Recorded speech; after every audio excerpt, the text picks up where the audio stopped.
warahmatullahi wabarakatuh. Selamat pagi saudara, apa kabar Anda pada pagi hari ini? Tentunya berjumpa kembali bersama saya Sucianisa dalam Sapa Jambi, di mana dalam edisi Sapa Jambi pagi hari ini kita sudah kedatangan narasumber kita, yaitu Bapak Direktur Kriminal Umum Polda Jambi. Selamat pagi Bapak Kombes Pol Andriananta. Selamat pagi Mbak. Iya. Pastinya masyarakat Jambi tengah menanti nih seperti apa perkembangan kasus yang tengah menjadi sorotan di Jambi saat ini, yaitu kasus seorang ibu muda yang melakukan pelecehan seksual terhadap 17 anak di bawah umur. Nah, pemirsa, kepada Pak Dir langsung ya, ini yang memang menangani kasus ini. Bagaimana sih Pak awal terungkapnya kasus 17 anak ini dilecehkan? Ya, baik Mbak. Terima kasih Mbak. Kami sampaikan di sini Mbak, bahwasanya pengungkapan yang terjadi dikarenakan adanya laporan dari satu orang ayah korban. Satu orang ayah korban yang melaporkan bahwa anaknya dan teman-temannya diperlakukan adanya pelecehan seksual yang terjadi terhadap anak-anak. Awalnya 11 orang, ya 11 orang dan berkembang menjadi 17 orang. Nah, itulah awal kami melakukan penyelidikan di Polda, dan sore itu kita menerima pengaduan dan laporan dari pihak keluarga. Langsung kami lakukan interogasi Mbak kepada si korban, dalam hal ini 11 anak-anak. Berarti 11 orang waktu itu anak-anak ini datang ke Polda. Betul. Itu perempuan atau laki-laki? Jumlah dari 11 ini 2 perempuan dan 9 laki-laki. 9 laki-laki. Ya, berarti betul. ada perempuan, ada laki-laki. Betul sekali Mbak. Jadi saat mereka datang didamping orang tuanya, awalnya si orang tua melaporkan bahwa ada tindak pidana pelecehan seksual terhadap anak-anak. Kita coba dalami Mbak, dengan interogasi terlebih dahulu. Dengan datang didampingi orang tuanya, pastinya Betul. korban ini kan namanya anak-anak ya Pak ya, Iya. itu kan nggak biasa ya, apalagi berhadapan dengan hukum. Betul. Polisi pasti mindsetnya udah apa aja gitu. Iya. Bagaimana anak-anak ini memiliki kemampuan dan keberanian untuk bisa mengadu kepada orang tuanya yang 11 orang ini, dan pastinya berkembang jadi 17 kan? Iya, ini betul. gimana Pak? Iya. Tadi disampaikan Mbak, di awal orang tuanya ini melaporkan. Jadi sebelumnya ternyata anak-anak ini disampaikan oleh si terlapor, ya saudari Y alias NT ini melakukan pemerkosaan. Nah, di saat itulah orang tua ini tidak percaya. Masa anak-anak kami yang usianya masih sangat kecil ya, dari usia 9 tahun sampai dengan 14 tahun melakukan pemerkosaan. Nah, orang tua ini menanyakan kepada anak-anak ini, dan anak-anak menjawab, bukan kami, tapi kamilah yang dilecehkan. Ya, adanya pelecehan seksual, dan terbukti juga ada informasi tambahan dari 2 orang korban itu juga dipaksa untuk bersetubuh dengan si tersangka. Oh, berarti sudah ada yang melakukan persetubuhan dengan pelaku ini? Itulah hasil pemeriksaan kita dari observasi juga yang dilakukan oleh teman-teman OPTD PPA. Nah, saat mereka datang pertama, ya memang kondisinya juga anak-anaknya nyaman, sangat nyaman di kepolisian.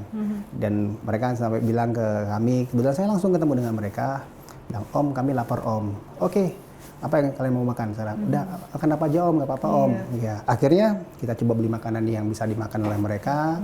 Sambil mereka makan malam, ya kami ngobrol-ngobrol santai dengan mereka, dan kami juga menunggu kedatangan teman-teman UPTD PPA, karena mereka harus didampingi. Ya, sebagai anak-anak mereka harus didampingi. Oh, berarti saat itu Polda langsung berkoordinasi dengan Betul UPTD sekali. PPA ya Pak? Hari itu juga kita berkoordinasi, dan malam itu juga teman-teman UPTD PPA datang. Termasuk juga dari orang tua. Awalnya kan cuma beberapa saja. Akhirnya semua orang tua datang untuk mendampingi. Nah, mulai dari kita ngobrol, makan dan sebagainya, saya gali dari mereka apa sih yang terjadi sebenarnya. Dan mereka semua cerita kepada kita. Kemudian teman-teman dari UPTD datang melakukan observasi kepada para korban satu persatu. Ditanya. Hari itu juga, malam itu juga, satu persatu ditanyakan, karena mereka juga dalam menyampaikan tidak ada perbedaan penyampaian baik pertama kepada kita secara interogasi walaupun dengan observasi. Ya, kita dengar bersama-sama ceritanya. Nah, setelah itu selesai semua, barulah kita masuk kepada pemeriksaan. Karena mereka, anak-anak harus didampingi dengan orang tua pada saat pemeriksaan. Nah, lantas setelah anak-anak ini memberikan keterangan kepada Iya. pihak kepolisian, apa sih Pak motif pelaku ini? Terus mungkin ada pengancaman atau iming-iming terhadap anak-anak ini? Motif ya, saat kita mengamankan pertama kali pun si tersangka ini yang kita amankan saudari Y alias NT ini tidak pernah mengakui.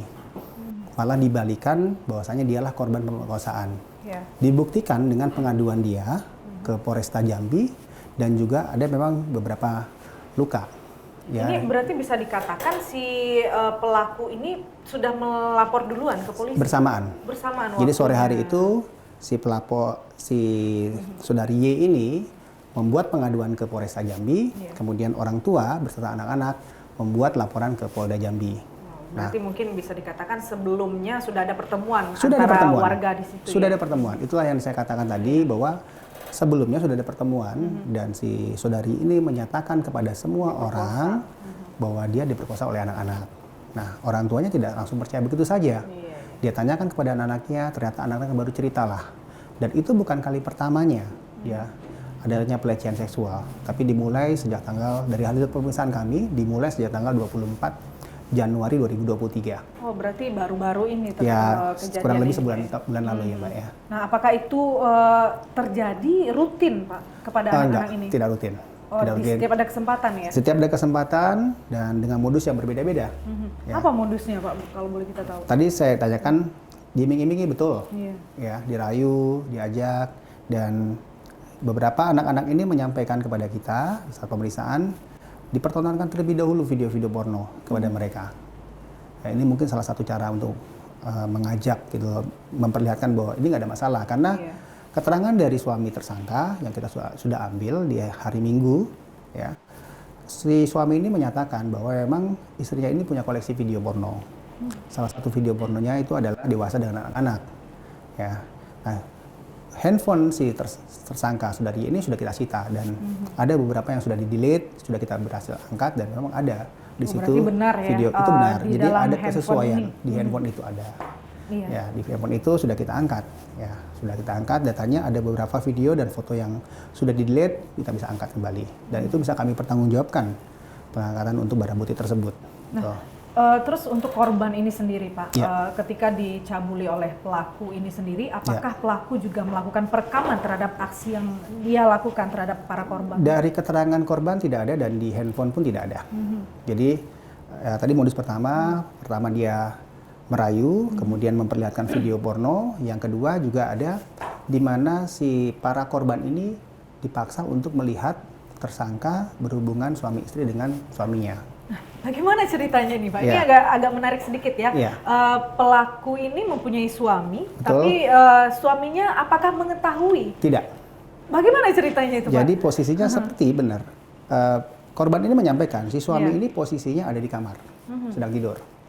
Sedang tidur di kamar, kemudian si tersangka ini, saudari ini memaksa, meminta anak-anak ini untuk melihat. Ada beberapa tempat, Mbak, di sana. Kami datang ke TKP. Berarti ada ruangan-ruangan. Ruangannya satu tempatnya, tapi tempat untuk melihatnya itu ada beberapa spot. Unik ya. Ya, ada beberapa spot itu, Mbak, di sana. Jadi dia diminta untuk melihat. Mereka tahu bahwa posisi suami ini sedang istirahat di sana, di kamar Iya. itu, sedang tidur di situ. Jadi dia bilang, Pak, tapi suaminya sedang tidur, Om. Jadi hanya dia nanti yang aktif gitu loh. Diceritakan sama anak-anak ini. Nah, itu salah satunya. Nah, kemudian juga pelecehan seksual yang terjadi juga diajak bergantian, diiming-imingi. Karena kan si saudari Y ini punya rental, ya rental video games ya. Di situ harganya cuma lumayan mahal. Kalau saya hitung 5.000 untuk anak-anak. Seusia mereka kan tergolong mahal gitu loh, Mbak. Berapa sih uang jajannya anak-anak ini? Iya. Ya kan? Apalagi lingkungannya juga lingkungan yang tidak yang menengah ke bawah gitu loh, Mbak. Dengan uang 5.000 saya yakin itu berat. Nah, iming-imingannya adalah ketika dia mau melakukan apa yang diminta oleh si tersangka, dia diberikan tambahan waktu gratis selama 30 menit untuk bermain games. Gitu.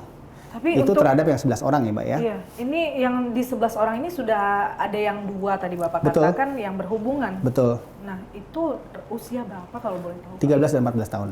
Oh, ini sudah masuk kategori Iya. udah balik ya? Iya. Nah, tapi yang sisanya itu pelecehan seksual, kemudian juga ada korban tambahan yang kita temukan saat kita melaksanakan olah TKP di hari Minggu, masyarakat menyampaikan, Pak, ini ada korban lain, Pak. Ada berapa orang? Saya tanyakan, ada 6 orang. Nah, kemudian 6 orang itu di hari Selasa kita coba ambil keterangan karena hari Minggu mereka tidak ada, hari Senin mereka pas sekolah, hari Selasa kita jadwalkan. Nah, ke-6 korban baru ini 5 perempuan dan 1 laki-laki. Nah, lantas perempuan ini diapakan oleh pelaku, Pak? Ya, Kalau itu laki-laki pasti jadi mungkin udah pertanyaan tahu kan ya. ya. Iya.